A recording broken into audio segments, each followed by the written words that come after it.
FCPS part 1 বা post graduation degree এটা মোটামুটি পাহাড়ের চূড়ার মতো। তো আপনি যেখানে ভুল করেছেন সেই ভুলটার ব্যাখ্যা যদি আপনি ঠিকমতো না জানেন, সেক্ষেত্রে কিন্তু ওই ভুলটা আপনার ভুল থেকেই যাবে। মেইন পরীক্ষাতে যেও দেখা যাচ্ছে অনেক সময় ভুল হয়ে যায়। সিনাস মেডিকেল একাডেমি কর্তৃক আয়োজিত আজকের 1-to-1 সেশনে আপনাদের সবাইকে স্বাগত জানাচ্ছি। আপনাদের সাথে আছি আমি ডক্টর ইমদাদুল হক শাওন। আমাদের সাথে আজকে যুক্ত আছেন আমিরুল ইসলাম ভাই। ভাইয়াকে প্রথমেই আমি শুভেচ্ছা জানাচ্ছি এবং অভিনন্দন জানাচ্ছি। ভাইয়া এবার জুলাই 26 সেশনে হেপাটোবিলিয়ারি সার্জারিতে এফসিপিএস পার্ট 1 সম্পন্ন করেছেন। ভাইয়াকে অনেক অনেক অভিনন্দন ও শুভেচ্ছা। তো প্রথমে আমি আসলে আপনার অনুভূতি জানতে চাচ্ছি, যেহেতু একটা লং জার্নি শেষ করে আপনার কাঙ্ক্ষিত সফলতা অর্জন করেছেন, তো আপনার অনুভূতিটা কি আসলে? অনুভূতিটা আসলেই খুব চমৎকার। শুকরিয়া, আলহামদুলিল্লাহ। এফসিপিএস পার্ট 1 বা পোস্ট গ্রাজুয়েশন ডিগ্রি এটা মোটামুটি পাহাড়ের চূড়ার মতো। তো পাহাড়ে ওঠা নিশ্চয়ই সহজ কাজ না, এবং এটাও বেশ কঠিন, এবং এটাতে সফলতা পাওয়ার জন্য কনসিস্টেন্সিটা খুব জরুরি। সেটা ধরে রেখেই সবাই সাকসেস পেয়েছেন, আমিও এইভাবে সাকসেস পেয়েছি। আসলে আপনি যে কথাটা বলছিলেন, পাহাড়ের চূড়ায় ওঠার মতো অনেকটা ধাপ পেরিয়ে, অনেক কঠিন একটা পথ পেরিয়ে এই সফলতাটা আসে। তো স্বাভাবিকভাবে সবার অনুভূতিটা আসলে খুব সুন্দর থাকে। আপনি আমাদের সাথে সিনাপসের সাথে এক্সাম ব্যাচে যুক্ত ছিলেন। তো আপনার কাছে আমার দ্বিতীয় কোশ্চেন, আমাদের এক্সাম ব্যাচের কোশ্চেনগুলা আপনি যখন পরীক্ষা দিয়েছেন, এই কোশ্চেন প্যাটার্নগুলো কেমন ছিল? আপনার কাছে কেমন লেগেছে? আমাদের ওভারঅল এক্সাম কোশ্চেন অ্যানালাইসিস বা সলভ ক্লাসগুলো কেমন ছিল? আচ্ছা, আমি আরেকটু অ্যাড করে দিই। আমি যদিও এবার এক্সাম ব্যাচে ছিলাম, কারণ আমি আগে লেকচার কিছু করে ফেলেছিলাম। এই সুযোগে আসলে না বললে মনে হয় অন্যায় হবে। আমি অ্যানাটমির বেসিকটা কিন্তু আসলে আহসান আব্দুল্লাহ ভাইয়ের কাছ থেকে ক্লিয়ার হয়েছি। ভাইয়ের কাছে বিশেষ কৃতজ্ঞতা। আমি সিনাপসের বেরিলাফ ক্লাসগুলো করেছি। এখানে পড়ানো, প্রশ্নটা তাকে দেওয়াটা, এগুলো নিশ্চয়ই আমার জন্য অনেক বেনিফিশিয়ারি ছিল। আর এক্সাম ব্যাচের কথা বলতে গেলে আমি যেটা বলতে চাই যে কোশ্চিন কোয়ালিটি, এটা আসলেই কোশ্চিন কোয়ালিটি তো অবশ্যই অনেক ভালো, কিন্তু এটার যখন এক্সপ্লানেশন দিতেন এবং আমাদের একটা আলাদা সার্ভিস এভাবে দেওয়া হতো হোয়াটসঅ্যাপে, যে কোনো সময় কোনো কোশ্চিনের আমরা যদি ওখানে করতাম, ইনস্ট্যান্ট একবারে ব্যাখ্যা সহ, সোর্স সহ রেসপন্স করতেন মেন্টররা। যেমন আমাদের মাহবুব ইমন ভাই, ওনাদের কথাগুলো মনে পড়তেছে যে ওনাদের এরকম মানে কন্টিনিউয়াস সাপোর্ট, এটা না থাকলে আসলে নিজেদের, আমরা তো এখন জবের মধ্যে থাকি, নিজেদের কন্টিনিউয়াস যে একটা চেষ্টা, এটাও বাধাগ্রস্ত যদি ওনারা এইভাবে হেল্প না করতেন। তো সব মিলে অনেক কৃতজ্ঞতা সিনাপসের কাছে এই ধরনের সার্ভিস দেওয়ার জন্য। তো এই এক্সাম ব্যাচে আপনি এক্সাম দিতে গিয়ে যে কোশ্চেনগুলো ফেস করেছেন, বিসিপিএস আপনি যখন পরীক্ষা দিতে গিয়েছেন, তখন আপনার কাছে কি মনে হয়েছে যে এই কোশ্চেনগুলোর কি সিমিলারিটি ছিল, বা আপনার কাছে কতটুকু হেল্পফুল মনে হয়েছে আমাদের এক্সামগুলো? হ্যাঁ, সিনাপসের এটা একটা বলবো যে অর্জন, যে তারা ধরতে পেরে ফেলেছে যে বিসিপিএস বেসিক্যালি কোন কোন জায়গা থেকে কোশ্চেন করে, তাদের কোশ্চেন করার প্যাটার্নটা কেমন। তারা ওইটা ধরেই আমাদেরকে শিখিয়েছে বা আমাদেরকে নার্সিং করেছে, এবং এই কারণে বিসিপিএসে কোশ্চেন দিতে যাওয়ার সময় মনে হয় না যে আমি নতুন কোথাও আসছি পরীক্ষা দিতে, মনে হচ্ছিল যে অ্যাজ ইউজুয়াল পরীক্ষা দিচ্ছি। এটা সিনাপসের একটা ভালো দিক ছিল। আসলে মানুষ কিন্তু ভুল থেকেই শিখে। তো এক্সাম ব্যাচে একটা উদ্দেশ্য থাকে যে আমরা যারা এক্সাম ব্যাচে আসলে পরীক্ষা দেই, পরীক্ষার আগ মুহূর্তে নিজেকে ঝালিয়ে নেওয়ার জন্য, তো এইখানে যেই ভুলগুলো আমাদের হয়, এই ভুলগুলো কিন্তু শুধরে নেওয়াটাই মেন উদ্দেশ্য থাকে, যে আমাদের এক্সাম ব্যাচে আমি এই জিনিসগুলো, আমার যে দুর্বল জায়গাগুলোকে খুঁজে বের করা। তো সেই জায়গাগুলোতে ফোকাস করে আমাদের খুব বেশি ইম্পর্টেন্ট অংশটা হচ্ছে এক্সাম ব্যাচের সলভ ক্লাসটা। তো আপনি যেখানে ভুল করেছেন সেই ভুলটার ব্যাখ্যা যদি আপনি ঠিকমতো না জানেন, সেক্ষেত্রে কিন্তু ওই ভুলটা আপনার ভুল থেকেই যাবে। মেন পরীক্ষাতে যেও দেখা যাচ্ছে অনেক সময় ভুল হয়ে যায়। তো সেই জায়গা থেকে আপনার কাছে আমাদের সলভ ক্লাসগুলো কেমন ছিল, বা আপনার কাছে যে আপনার যে ফল্টগুলো ছিল সেগুলো আপনি কতটুকু ধরতে পেরেছেন, এবং এই সলভ ক্লাসগুলো থেকে আপনি কিভাবে উপকৃত হয়েছেন? হ্যাঁ, ডেফিনেটলি সলভ ক্লাস না করলে তো নিজের দুর্বলতা বোঝা যায় না।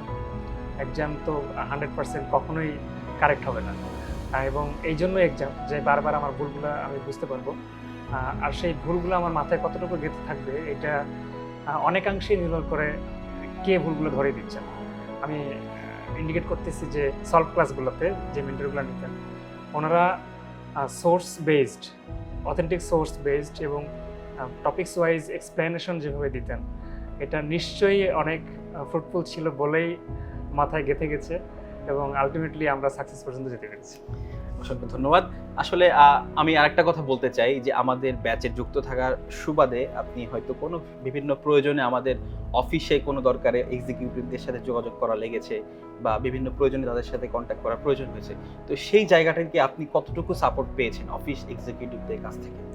হ্যাঁ, অফিস এক্সিকিউটিভ যারা আছেন ওনারা যথেষ্ট আন্তরিক সব বিষয়ে।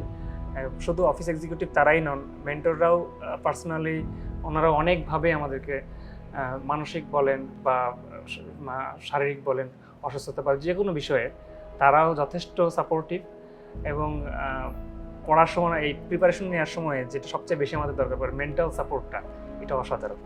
আসলে পোস্ট গ্রাজুয়েশনের জার্নিতে এই যে হিউজ একটা পড়াশোনা, এই পড়াশোনার চলাকালীন সময়ে একটা ডক্টরের জন্য মেন্টাল স্ট্রেংথটা ধরে রাখাটা অনেক কঠিন একটা ব্যাপার হয়ে দাঁড়ায়।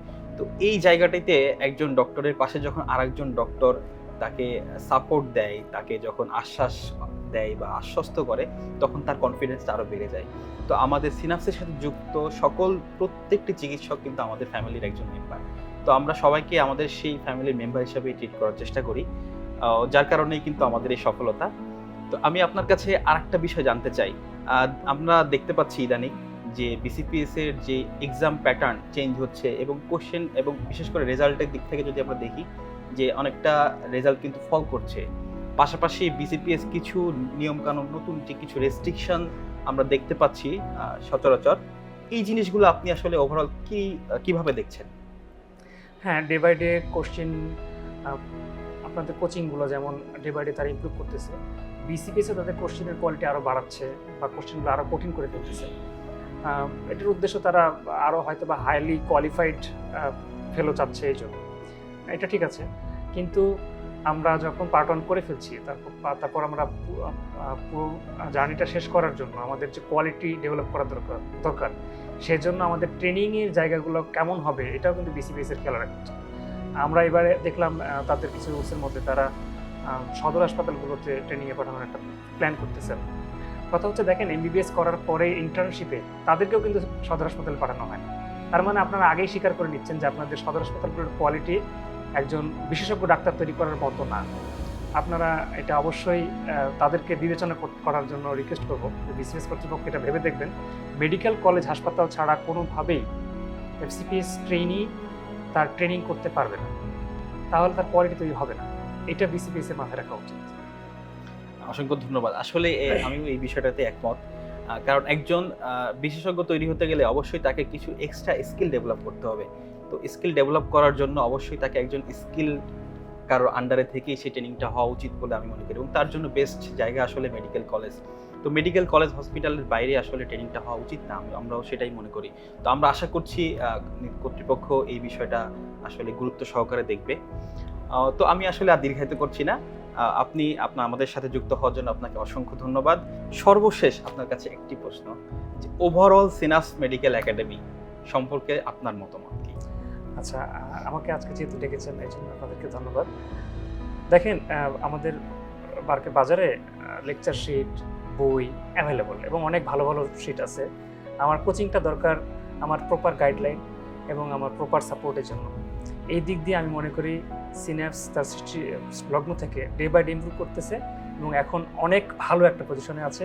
ডে বাই ডে আরও ইমপ্রুভ করবে, আমাদেরকে আরও সার্ভিস দিবে এবং আমাদের দেশে পোস্ট গ্র্যাজুয়েশনে যে সকল চিকিৎসকগণ যাবেন তাদের সঙ্গী হিসেবে, বিশ্বস্ত সঙ্গী হিসেবে এবং কনফিডেন্ট একটা সঙ্গী হিসেবে সিনাপস তার জায়গা করে নেবে। অসংখ্য ধন্যবাদ।